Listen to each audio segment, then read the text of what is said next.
신약성경 고린도전서 6장 1절 말씀입니다.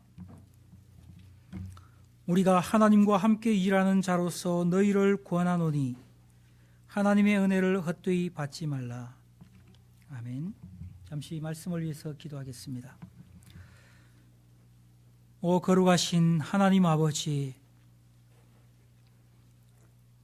오늘 이 땅에 있는 비천한 인생들 가운데 주께서 임하여 주시옵소서. 하나님의 모든 좋은 것을 부패하게 만들며 헛된 것으로 만들어버리는 우리의 죄의 지극히 중함을 우리가 슬퍼하며, 하나님께서 우리와 함께하여 주셔서 주의 보배로운 것을 자신의 것으로 삼을 수 있도록 저희에게 은혜를 베풀어 주시옵소서. 하나님 아버지, 주의 말씀을 우리가 어디에서 들을 수 있겠습니까? 오늘도 주께서 우리 마음 가운데 말씀해 주지 아니하시면 우리가 하나님의 말씀을 들을 수 없으며 깨달을 수 없으며 그것을 자신의 것으로 삼을 수 없사오니, 주여 우리를 이렇게 홀로 버려 두지 마시고 주께서 우리 가운데 임재하여 주시옵소서. 그래서 우리가 하나님의 뜻을 기뻐하며 주의 뜻대로 행하며 하나님의 은혜를 지극히 영화롭게 만들게 하여 주시옵소서. 감사하며 예수님의 이름으로 기도합니다. 아멘. 저는 오늘 여러분들과 함께 하나님의 은혜의 지극히 크심을 함께 생각하고자 합니다. 그리고 그와 아울러서 하나님의 그 크고 놀라우신 은혜를 우리가 얼마나 헛되이 받고 있는지를 생각하고자 합니다. 그래서 우리가 이 하나님의 은혜에 대하여서 헛된 삶을 사는 사람이 아니라 하나님이 우리에게 베풀어 주신 은혜에 감사하며 또 하나님을 영화롭게 하는 우리의 삶이 되기를 원합니다. 여러분, 하나님의 은혜는 한이 없으며 영원합니다. 하나님의 은혜가 이 땅에 어떻게 나타났습니까? 우리에게 존재하는 모든 것들을 살펴보면 그것이 다 하나님의 은혜임을 알 수 있습니다. 우리가 살고 있는 이 세상은 얼마나 아름다운 세상입니까?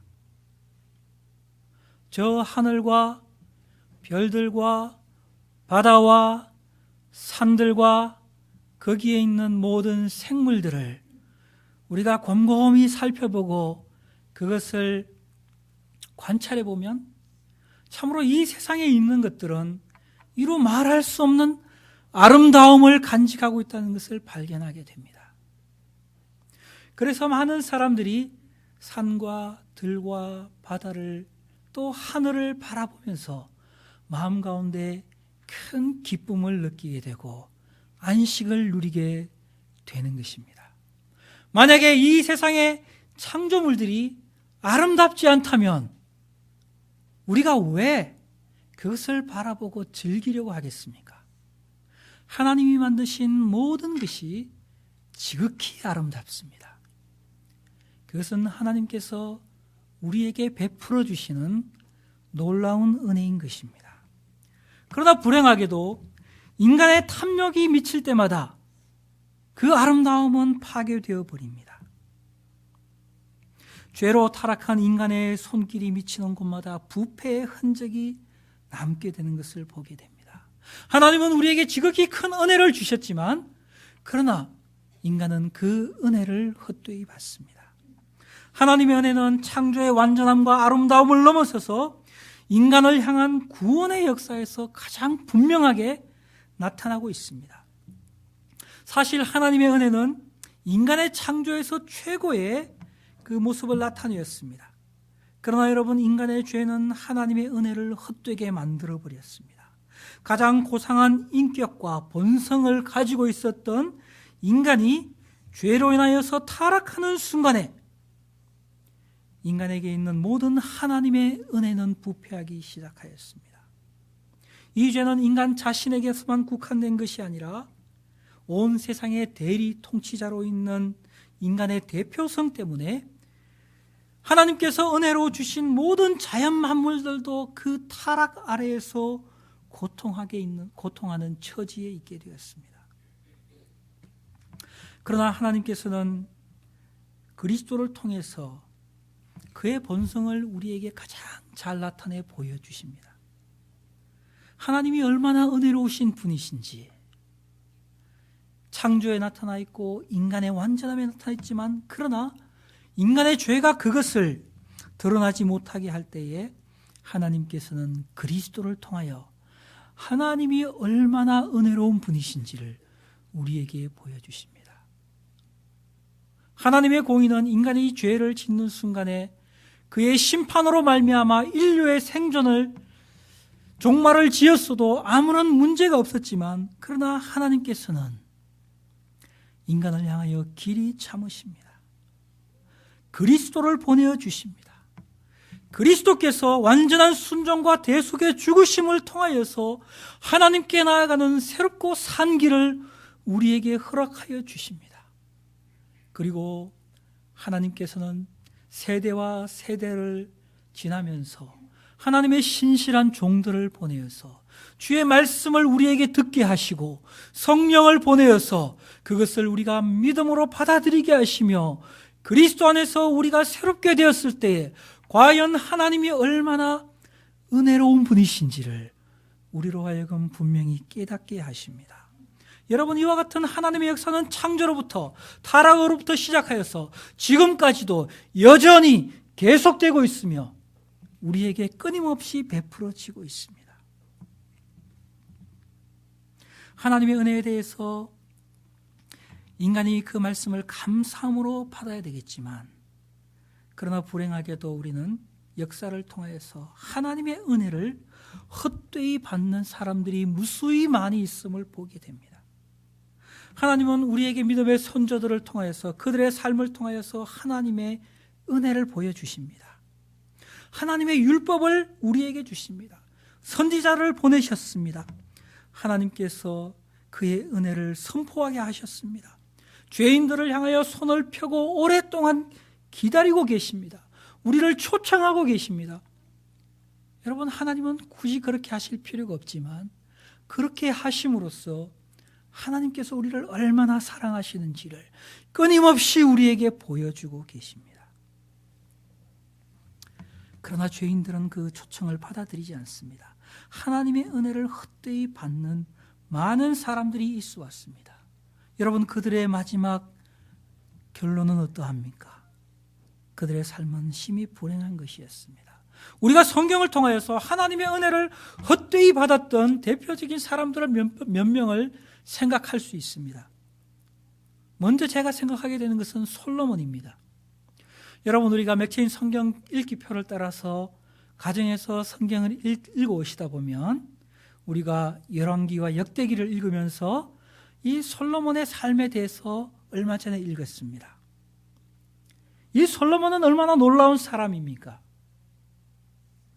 그는 하나님께 자신의 백성을 하나님의 뜻대로 다스리기 위하여서 지혜와 명철을 구하였던 사람이었고, 하나님께서는 그것을 기뻐하셔서 그에게 지혜와 명철과 아울러서 부귀와 영화도 그에게 주었습니다.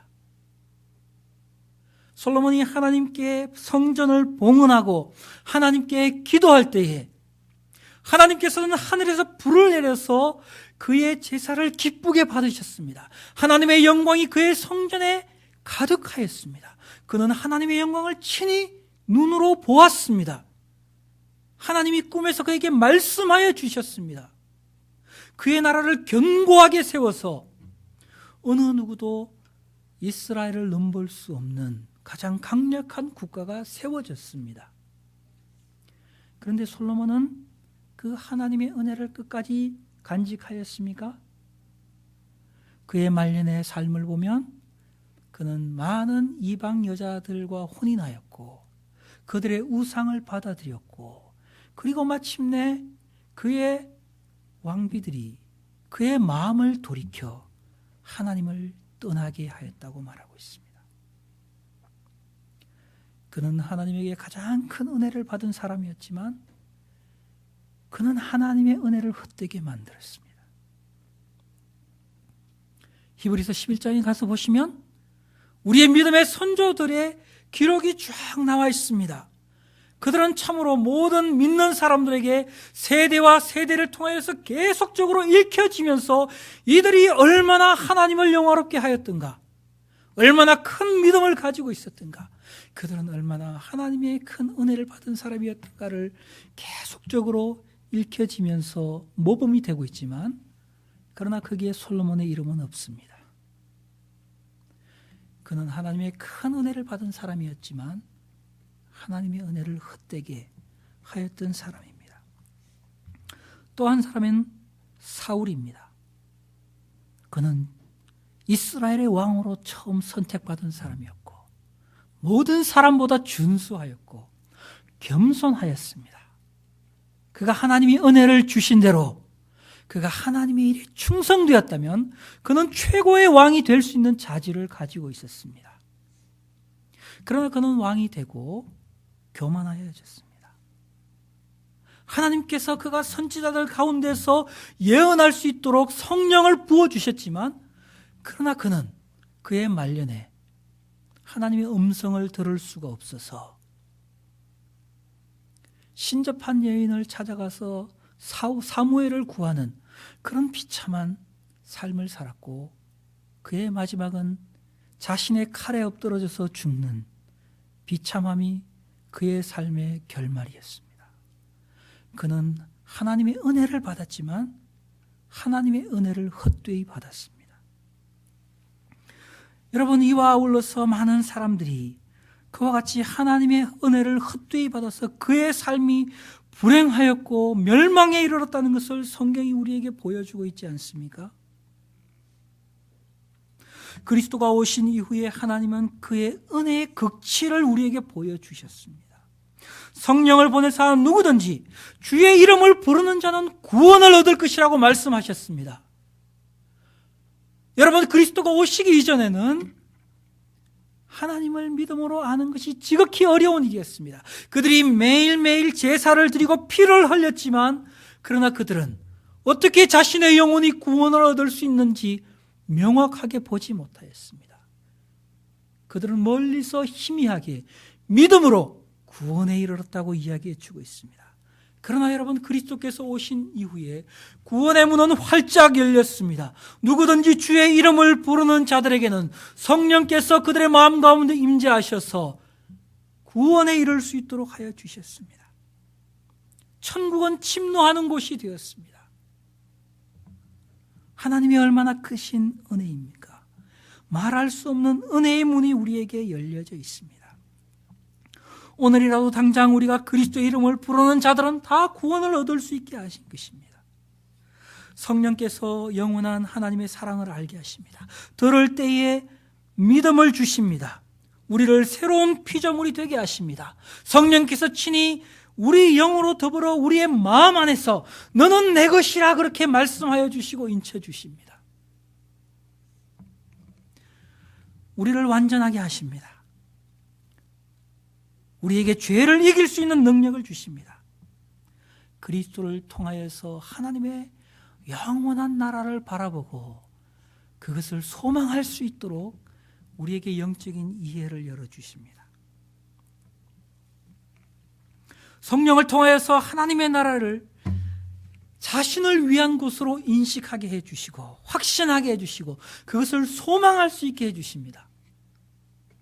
여러분, 성경이 우리에게 얼마나 놀라운 것을 약속해 주고 있으며 얼마나 놀라운 하나님의 은혜의 선물을 우리에게 보여주고 있습니까? 그러나 여러분, 불행한 것은 예나 지금이나 마찬가지입니다. 하나님의 은혜의 풍성함에 비해서 그 은혜를 헛되이 받는 사람들은 여전히 존재한다는 것입니다. 그것이 솔로몬만의 문제입니까? 그렇지 않습니다. 우리는 솔로몬보다 더 큰 은혜를 받고 있는 사람들입니다. 그리스도를 통하여서 우리에게 활짝 열린 천국의 길이 드러났음에도 불구하고 우리는 그 길로 달려가지 않습니다. 하나님의 분명한 말씀을 믿지 않습니다.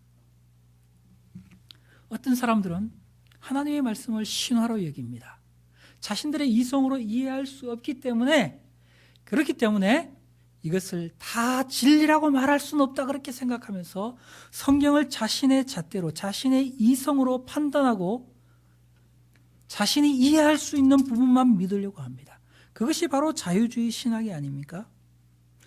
또 어떤 사람들은 하나님의 말씀을 들으나 깨닫지 못합니다.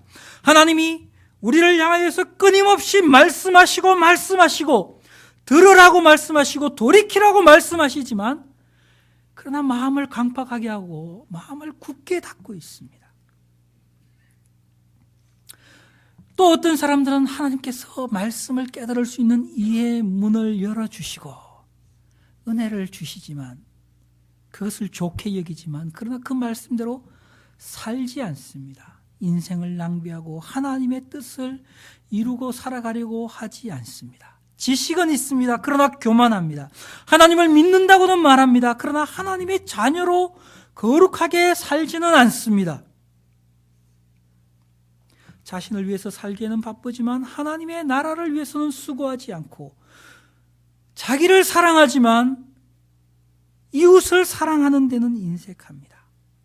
이런 모든 것들이 하나님의 은혜를 헛되이 받는 우리의 모습들인 것입니다. 여러분, 이것은 얼마나 슬픈 일입니까? 이러한 삶의 결국이 어떻게 되겠습니까? 우리의 삶이 솔로몬의 삶의 결론과 다르겠습니까?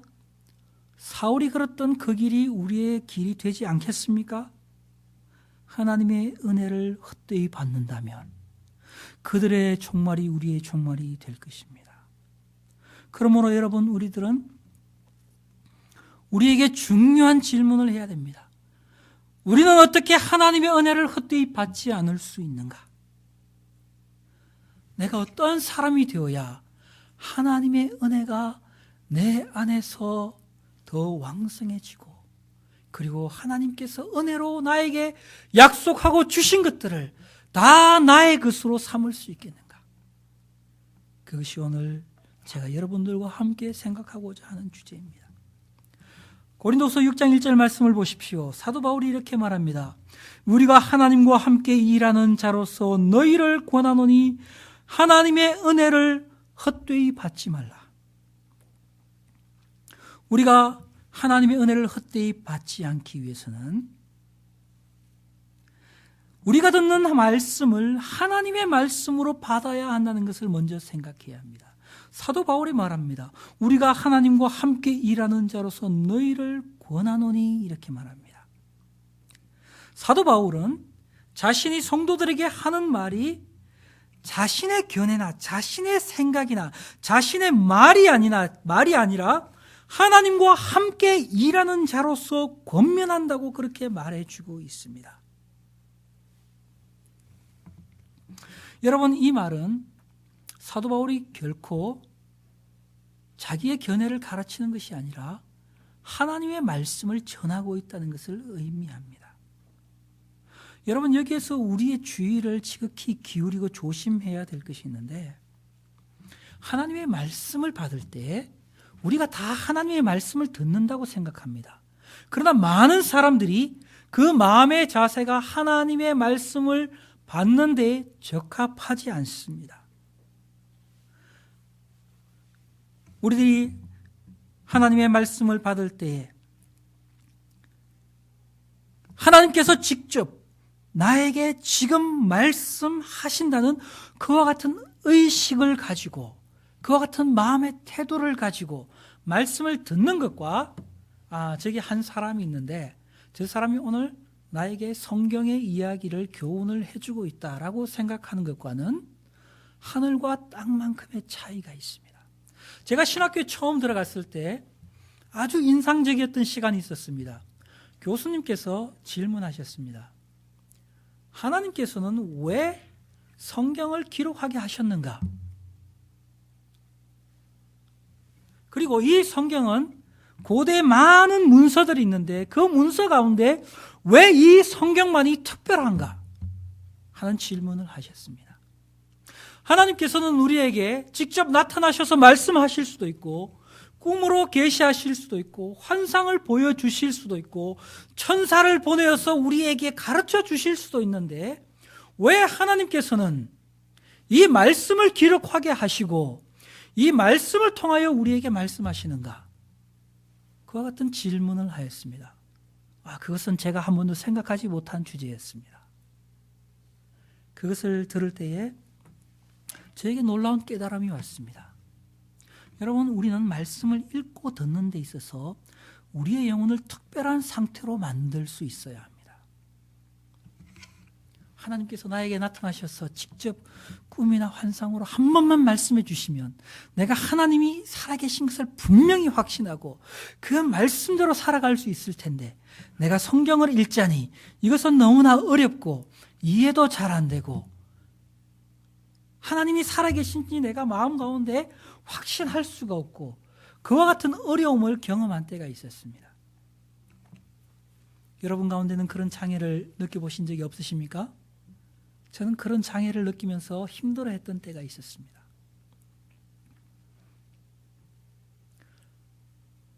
그런데 왜 하나님께서 우리에게 말씀을 주셨습니까? 이 말씀을 기록하게 하시고 또 이 말씀을 인간들을 통하여 하나님께서 보내신 하나님이 정하신 설교자들을 통하여 이것을 선포하게 하십니까? 여러분, 저는 설교를 할 때마다 제 자신이 말씀을 선포하는 데는 지극히 부적합한 사람이고 이것을 증거할 만한 능력이 없다는 것을 날마다 인식합니다. 그것은 저만의 문제가 아니라 사도 바울도 마찬가지였습니다. 그는 말씀을 선포할 때마다 두렵고 떨린다고 말하고 있습니다.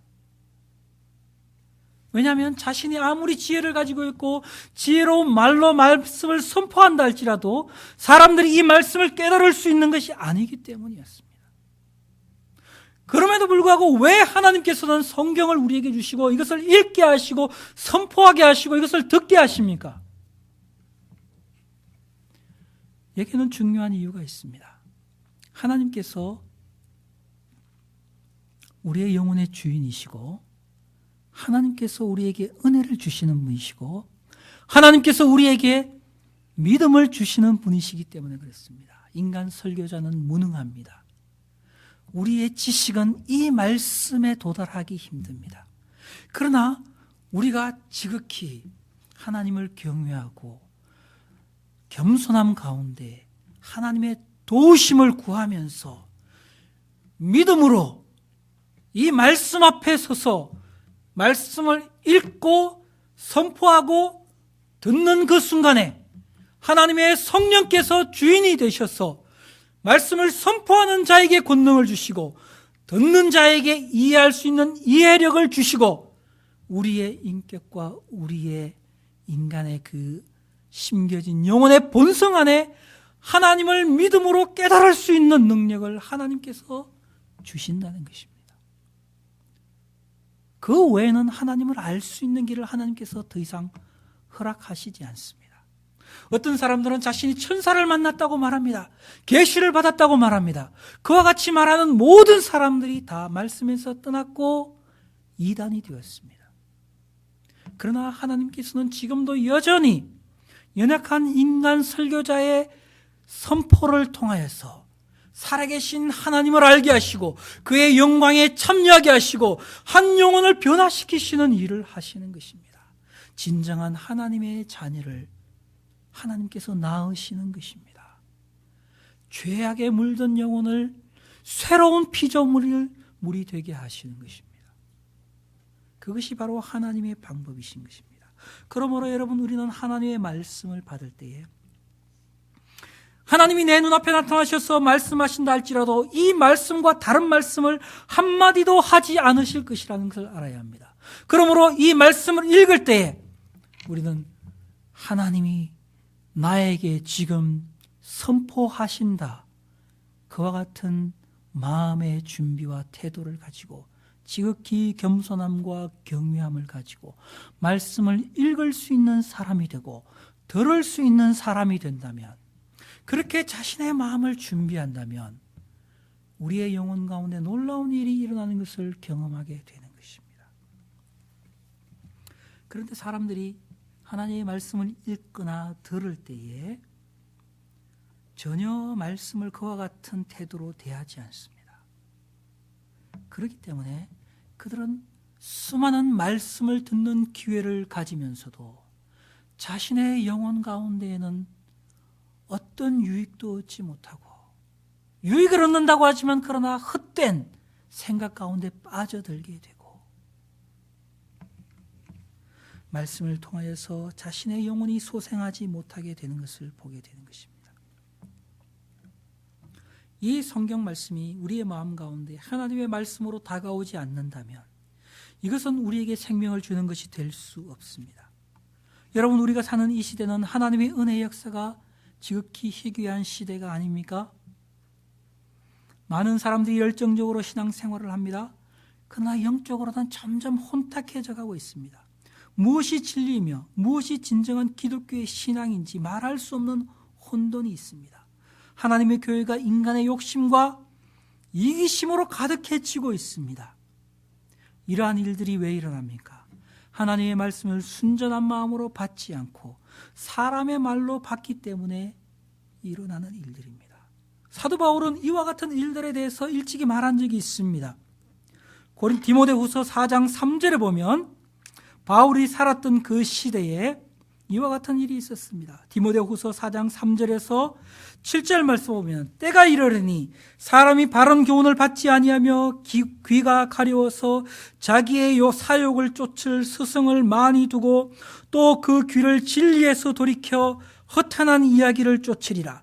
저희 중에 남의 집에 가만히 들어가 어리석은 여자를 유인하는 자들이 있으니 그 여자는 죄를 중히 지고 여러 가지 욕심에 끌림 바 되어 항상 배우나 마침내 진리의 지식에 이를 수 없느니라. 이렇게 말합니다.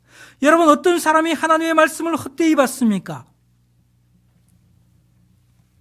그 마음 가운데 사욕을 쫓을 스승을 두고 허탄한 이야기를 쫓고 욕심에 이끌림 바 된 그와 같은 마음으로 진리를 대하는 사람들, 그들은 바른 교훈을 받지 않습니다. 진리에서 돌이킵니다.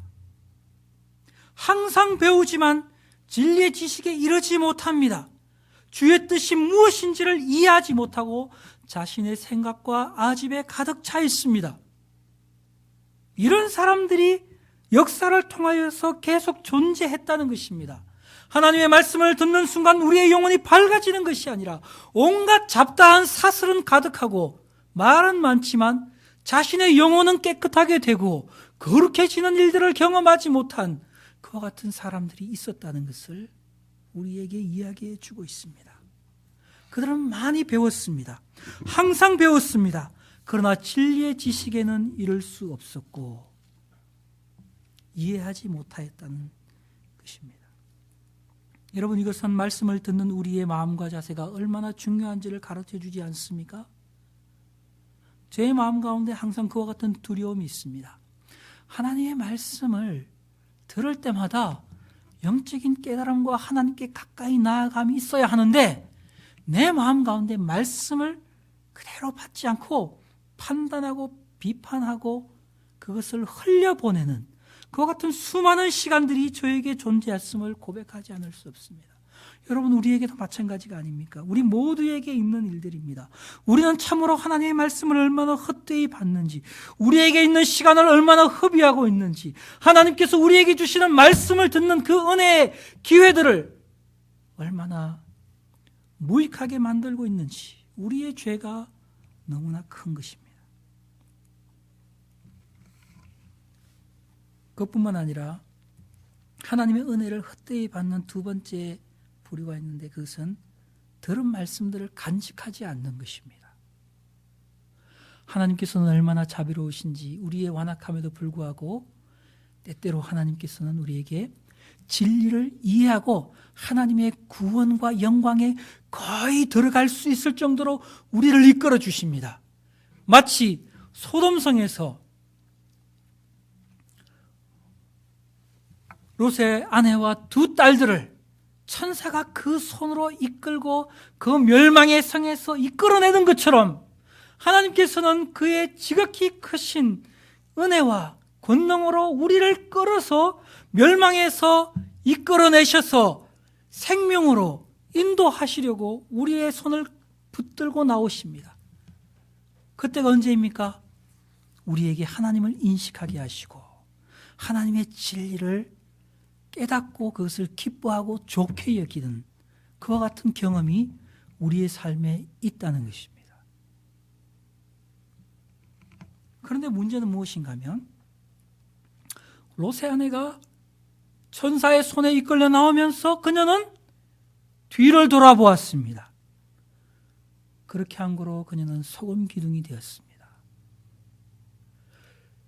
그의 두 딸들은 멸망의 성에서 벗어났지만 그러나 그들이 산의 동굴에 거하면서 자신의 아버지에게 술을 먹이고 부정한 그와 같은 행위를 함으로 그녀는 타락하여졌습니다.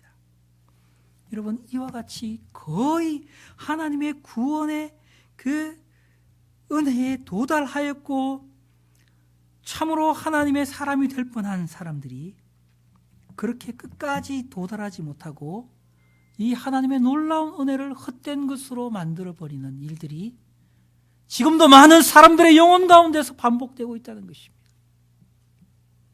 왜 그렇습니까? 그들은 하나님의 말씀을 간직하지 않습니다. 들을 때는 좋아합니다. 이해력이 가졌을 때는 내가 이것을 안다고 생각합니다. 그러나 그들의 마음은 금방 교만해집니다. 이와 같은 약점이 우리 모든 사람들에게 있습니다. 저에게도 그것이 오랜 기간 동안 저를 괴롭게 하였습니다.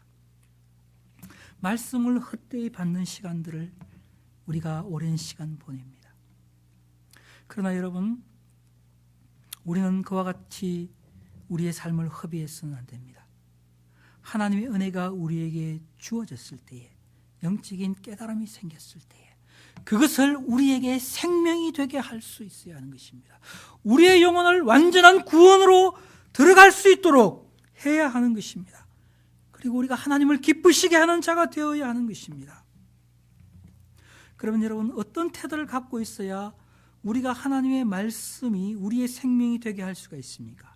하나님의 말씀을 듣고 은혜를 주실 때에 그 말씀에 믿음으로 반응해야 하는 것입니다. 말씀을 듣고 깨닫는 것과 믿음으로 반응하는 것은 엄청난 차이가 있다는 것을 아십니까? 누구든지 말씀을 듣고 깨달을 수 있습니다. 좋아할 수 있습니다. 그러나 믿음으로 반응하지 않는 사람들이 있습니다. 그것은 은혜를 헛되이 받는 것입니다. 히브리서 4장 2절 말씀은 이렇게 말합니다.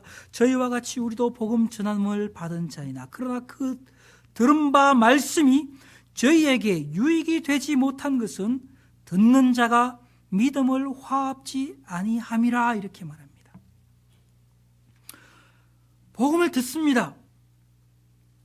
그러나 그것이 그의 삶에 유익이 되지 못합니다. 왜 그렇습니까? 믿음으로 화합지 않기 때문이라 그럽니다. 즉 설교자의 말씀을 전하는 자의 문제가 아니고 말씀을 듣는 자의 문제가 있는데 말씀을 듣고 깨닫고 그것을 좋아하는 마음이 있는데 거기에서 그치고 믿음으로 화합하지 않는다는 것입니다. 우리에게 반드시 이것이 있어야 합니다. 믿음으로 화합하는 것. 우리가 들은 말씀이 우리에게 유익이 되고 그것이 우리를 영적으로 성장하게 하고 하나님의 일을 감당하게 하기 위해서는 믿음으로 반응해야 하는 것입니다. 믿음의 반응은 우리로 하여금 들은 말씀대로 행하는 사람이 되게 합니다. 여러분, 야고보 사도는 야고보서 2장 14절에서 26절 말씀에 뭐라고 말하고 있습니까? 듣기만 하고 행하지 않는 것은 죽은 믿음이며 헛것이라고 말합니다. 믿음은 행함과 함께 일하고 온전해진다고 말하고 있습니다. 3장 17절 말씀에서는 선을 행할 줄 알고도 행하지 않으면 그것은 죄라 이렇게 선언하고 있습니다. 여러분, 그러므로 우리가 하나님의 은혜를 헛되이 받지 않는다면 우리는 하나님의 말씀을 받되 그것을 진지하게 들어야 합니다. 듣고 깨닫는 자가 되어야 합니다. 듣고 깨달음으로 그치는 것이 아니라 그 말씀을 믿음으로 화합하고 그것을 행하는 사람이 되어야 합니다. 우리가 어떻게 행할 수 있는가? 하나님께서 마음을 주실 때에 우리가 그것을 행하기 위해서 계속적으로 노력하는 사람이 되어야 하는 것입니다. 그것이 바로 우리로 하여금 은혜를 헛되이 받지 않는 사람이 되게 하는 것입니다. 우리가 듣고 깨달았다고 한 번만에 그것을 다 행할 수 없다는 것을 우리는 알지 않습니까? 그러나 그것이 두려워서 나는 할 수 없어라고 자포자기하는 사람이 되어서는 안 되는 것입니다. 믿음으로 화합한다는 것은 이것이 진리이기 때문에, 이것이 하나님의 뜻이기 때문에 나는 계속적으로 내가 부족하고 연약하다 할지라도 그렇게 살겠으며 그렇게 행하겠으며 나의 삶은 이렇게 이루어져야 한다고 믿고 계속적으로 나아가는 것입니다. 우리는 실패할 것입니다. 그때 우리가 해야 될 일이 무엇입니까? 하나님께 기도하는 사람이 되는 것입니다. 기도하며 나아갈 때에 하나님은 우리의 힘과 능력이 아니라 우리가 믿은 그 말씀대로 행할 수 있도록 우리를 도우시는 것입니다. 그래서 우리는 그것이 이루어질 때마다 이것은 내가 한 것이 아니요 오직 하나님의 은혜라고 고백하게 되는 것입니다. 두 번째로 우리가 하나님의 은혜를 헛되이 받지 않기 위해서는 우리가 알아야 될 것이 있는데 하나님의 은혜의 귀중함을 알아야 합니다. 우리가 하나님의 은혜를 헛되이 받지 않기 위해서는 하나님이 우리에게 어떠한 은혜를 주셨는지를 생각해야 합니다. 여러분, 사실 우리의 삶의 모든 것이 하나님의 은혜일 것입니다. 그러나 특별히 하나님이 우리의 영혼 가운데 베풀어 주시는 은혜가 있습니다. 그것이 무엇입니까? 고린도후서 5장 17절 말씀에 보면 그런즉 누구든지 그리스도 안에 있으면 새로운 피조물이라 이전 것은 지나갔으니 보라 새 것이 되었도다 이렇게 말합니다. 여러분, 이것은 얼마나 놀라운 말입니까? 전에는 우리가 죄 아래에 있는 자였고 죽은 자였고 부패한 자였는데 이제는 새로운 피조물이 되었다는 것입니다. 그리스도 안에서 우리가 새로운 사람이 되었습니다. 여러분, 이것이 얼마나 놀라운 것입니까? 여러분, 사도 바울은 이것이 얼마나 감격스러운 일인지 그는 보라 새 것이 되었도다라고 외치고 있습니다. 여러분, 우리는 우리 자신의 구원에 대해서 그렇게 인식하고 있습니까? 하나님께서 나를 많은 사람들 가운데서 불러 복음을 듣게 하시고 예수 그리스도를 알게 하시고 그리스도의 십자가를 바라볼 때에 나의 죄의 짐을 나의 어깨에서 떼어버리시고 사냥꾼의 올무와 같이 나를 얽매였던 죄의 세력에서 나를 자유하게 하시고 나의 영혼이 참된 자유함을 누리고 하나님을 기뻐하며 살아가게 하신 이 은혜가 얼마나 놀라운 것인지 그것을 진실로 감사하고 있습니까? 사도 바울은 그것을 생각할 때 얼마나 그것이 감사하고 놀라운 일인지 그는 외치지 않을 수 없는 것입니다. 보라 새 것이 되었도다. 내가 새 사람이 되었다. 그것은 그에게 너무나 감격스러운 것이었습니다. 나는 예수님을 믿고 거듭났습니다. 그렇게 무덤덤하게 말하고 나는 천국에 갈 수 있을 것 같습니다. 이렇게 말하고 끝나는 사람이 아니라 그것을 생각하고 생각할 때 과거에 내가 죄 가운데서 얼마나 불행한 자였는지 그것을 생각할 때마다 마음 가운데 슬픔이 일어나고 죄에 져서 죄의 종로로 타있던 나의 영혼의 비참함을 생각할 때마다 그것이 너무나 몸서리 쳐지는 일이고 그러나 하나님께서 그리스도 안에서 나에게 새로운 생명이 되게 하시고 나를 변화시키시고 나를 새롭게 하셔서 죄를 이길 수 있게 하시고 자유롭게 하시고 하나님을 사랑하게 하시고 하나님의 나라를 소망할 때 그것이 나의 마음 가운데 기쁨이 되게 하시는 그 하나님의 은혜를 생각할 때마다 사도 바울의 마음 가운데는 탄성이 쏟아졌던 것입니다. 그것은 너무나 귀중한 것이었습니다. 여러분, 우리에게도 하나님의 그 은혜에 대한 그와 같은 기쁨과 감격이 있어야 하는 것입니다. 우리의 구원은 결코 작은 것이 아닙니다. 때때로 사람들의 마음 가운데 있는 아주 잘못된 생각은 이것입니다. 예수님을 믿고 구원받는 것은 가장 기본적인 것이고 하나님은 나의 구원과 아울러서 나에게 건강도 주셔야 하고 재물의 복도 주셔야 하고 자녀들이 잘 되게 해주셔야 하고 나의 모든 삶에 형통하게 해주셔야 되고 영적인 체험도 나에게 좀 신비로운 체험도 주실 때에 그럴 때에 나는 하나님의 특별한 복을 받은 사람이고 하나님이 나와 함께 하시는 분명한 증거라고 그렇게 생각하는 사람들이 있습니다. 그러나 그런 사람들은 너무나 불행한 사람들입니다. 우리에게 있는 가장 중요한 것은 하나님께서 변할 수 없는 우리의 그 죄악됨을 그리스도의 피로 깨끗이 씻어주셔서 새로운 사람이 되게 해주신 것입니다. 표범은 그 반점을 없앨 수가 없고 굳수 있는 그 피부를 변하게 할 수 없는 것처럼 우리도 우리의 죄악 가운데서 벗어날 수 없는 사람들이지만 그러나 우리를 눈과 같이 희게 씻어주셨습니다. 그 은혜는 모든 것보다 탁월한 것이며 놀라운 것입니다. 그것 외에 우리의 마음을 감동시킬 수 있는 것이 있어서는 안 되는 것입니다. 사도 바울은 말합니다. 고린도후서 5장 14절 말씀이 이렇게 말합니다. 그리스도의 사랑이 우리를 강권하시는도다. 우리가 생각한데 한 사람이 모든 사람을 대신하여 죽었은즉 모든 사람이 죽은 것이라. 제가 모든 사람을 대신하여 죽으심은 산 자들로 하여금 다시는 저희 자신을 위하여 살지 않고 오직 저희를 대신하여 죽었다가 다시 사신 자를 위하여 살게 하려 함이니라. 이것은 사도 바울의 삶의 고백인 것입니다. 그의 마음을 이끌고 가는 것이 있었습니다. 그리스도의 사랑이 그의 마음을 이끌고 가고 있었습니다. 그래서 그의 삶은 모든 것이 그리스도를 위한 삶이 되었던 것입니다. 그것이 바로 구원 얻은 자의 삶에 일어나는 일인 것입니다.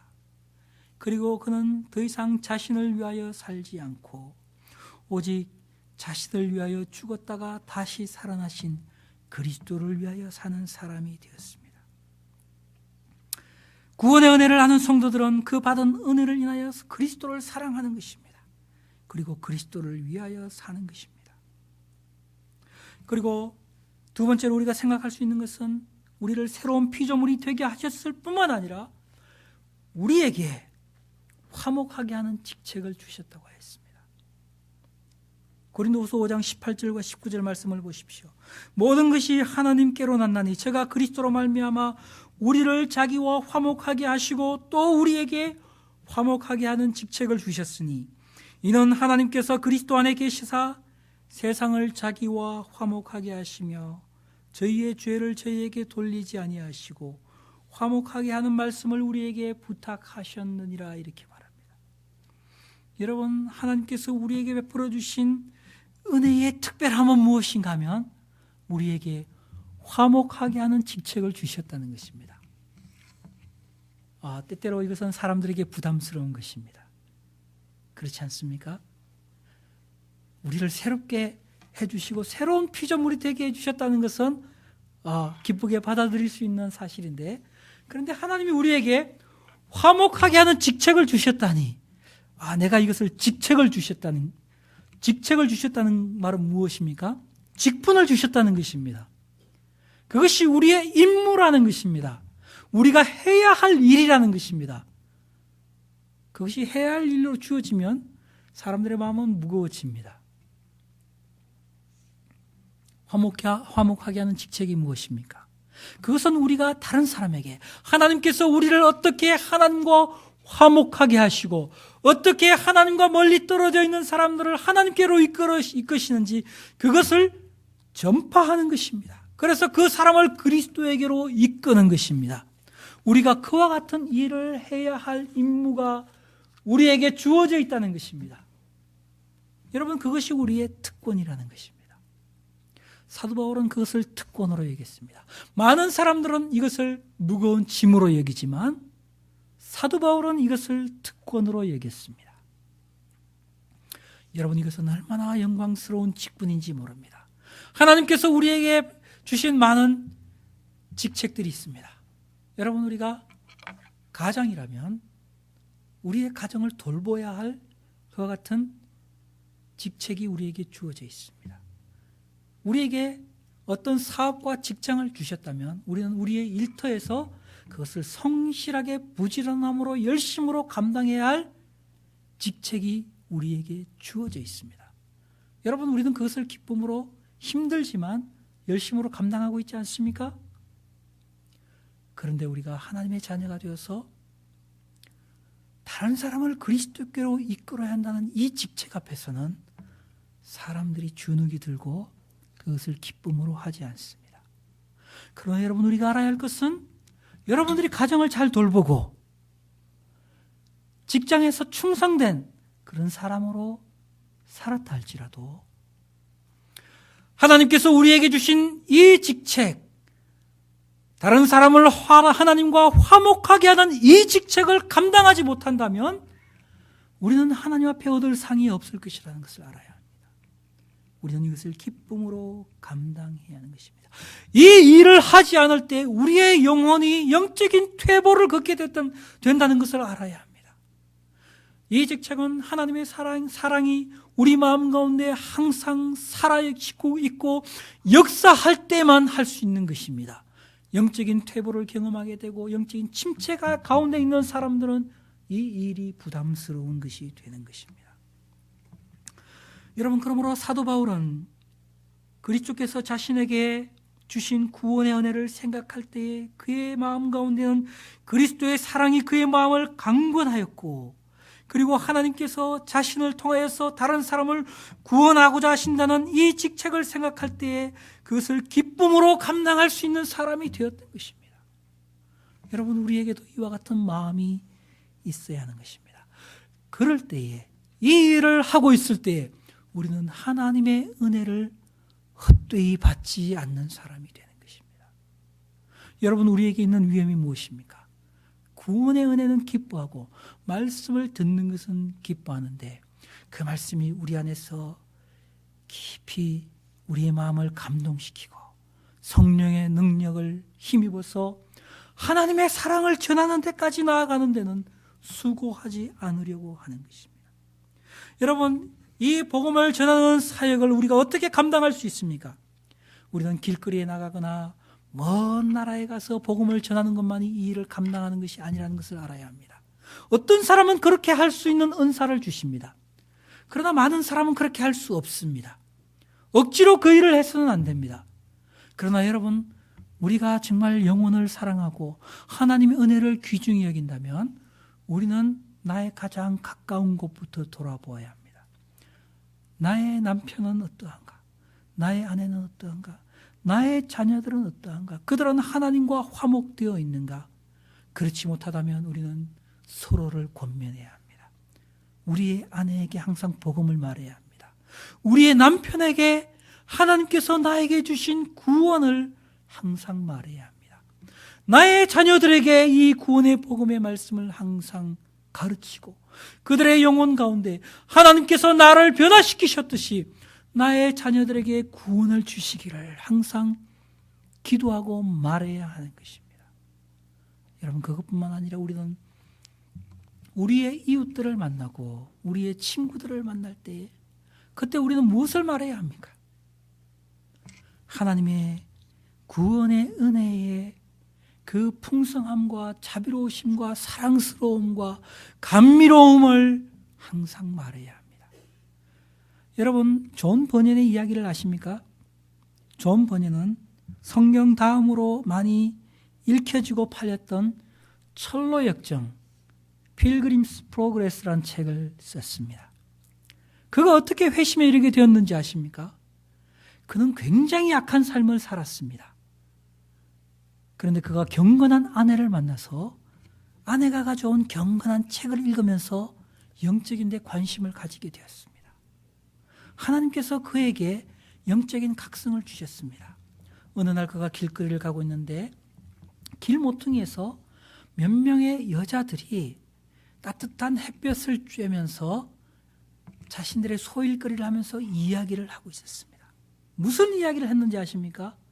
그녀들이 나눈 대화는 세상의 잡다한 이야기가 아니었고 하나님께서 말씀을 통하여 자신들의 영혼 가운데 주셨던 영적인 이야기들을 나누고 있었습니다. 그런데 그 길모퉁이 반대편에서 벽에 기대어서 논팽이처럼 살고 있었던 이 번연이 마음 가운데 깜짝 놀랐습니다. 이 여자들, 보잘것없는 시골 아낙네들이 자신이 전혀 알지 못하는 이야기를 하고 있는 것입니다. 땅의 이야기가 아니라 하나님께서 인간의 영혼 가운데, 자신들의 영혼 가운데 주신 은혜로운 이야기들을 하고 있었습니다. 그때 번연의 마음 가운데는 자신도 그녀들과 함께 이와 같은 은혜로운 하나님의 그 말씀들을 나눌 수 있는 사람이 된다면 얼마나 좋을까라고 하는 그런 영적인 간절한 마음을 가지게 되었습니다. 여러분, 그렇습니다. 우리는 밖에 나가서 길거리에서 사람들에게 복음을 전할 수 없을지 모릅니다. 그러나 여러분, 우리가 즐거이 우리의 영혼 가운데 하나님께서 행하신 일들을 다른 사람들과 나누기를 즐거워한다면 하나님께서 그것을 통하여서 우리도 모르는 사이에 한 사람의 영혼을 주님께로 인도하신다는 것입니다. 하나님의 은혜의 역사는 신비로운 것이며 알 수 없는 것입니다.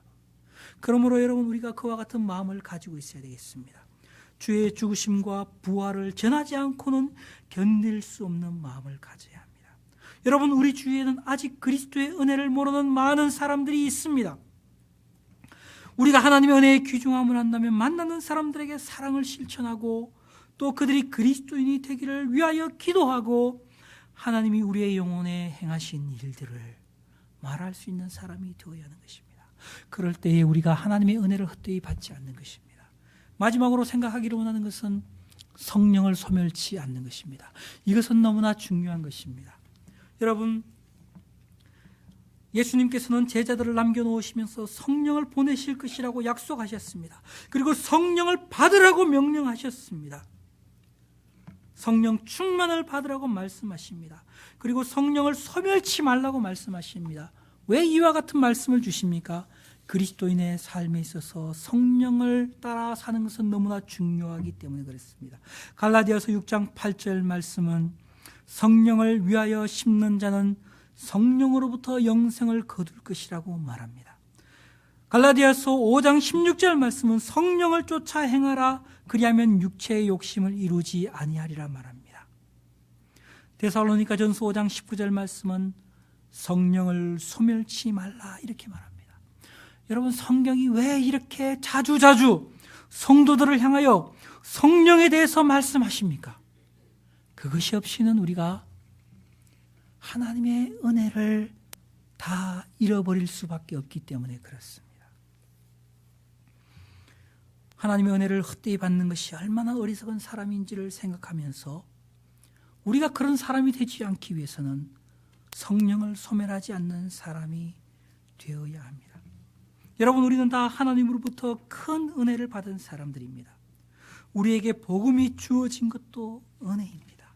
우리에게 가정을 주시고 그곳에서 안식할 수 있게 해주신 것도 은혜입니다. 특별히 하나님을 섬기는 가정이 되게 하신 것 너무나 큰 은혜입니다. 말씀을 듣고 깨달음을 얻게 하시는 것도 은혜입니다. 우리의 삶에 하나님의 은혜가 아닌 것이 없습니다. 우리에게 이와 같이 은혜를 주신 이유가 무엇입니까?